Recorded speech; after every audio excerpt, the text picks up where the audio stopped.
So I made a video showing these ice cream pops and it said contains a genetically modified ingredient on it. And I was like, what could it be? I don't know what it is. I don't know what it is. But then I found out it's the natural sugar substitute, which is erythritol, if I'm pronouncing that correctly. So I had no idea that that's actually extracted from corn.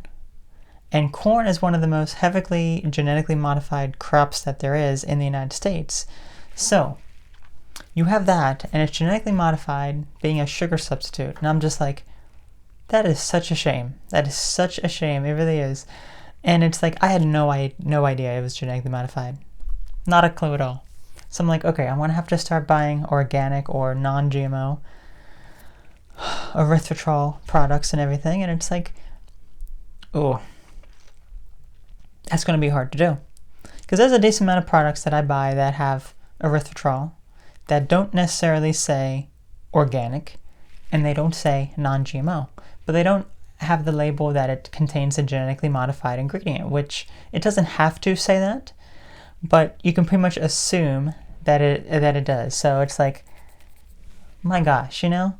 So it's like, I get more into like the lower sugar, higher fat stuff, like some of like the keto products and everything, and you find erythritol, which I don't personally have any sort of problem digesting or anything.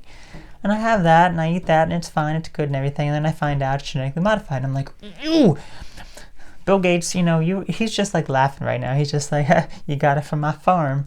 And I'm just like, oh, you freaking idiot, man. So, I don't know.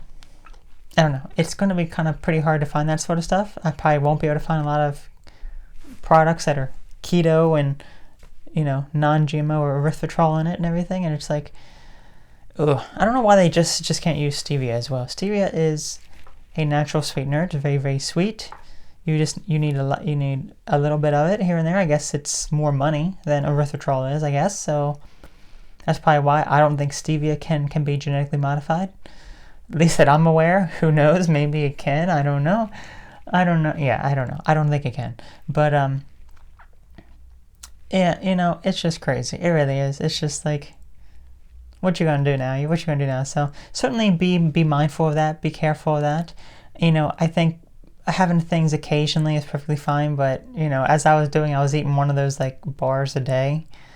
Probably not the best thing, but Anyway, that was all. So let me know what your thoughts are. Let me know if you knew about this craziness, and you all take care of a great one, and I'll catch you later. Bye bye.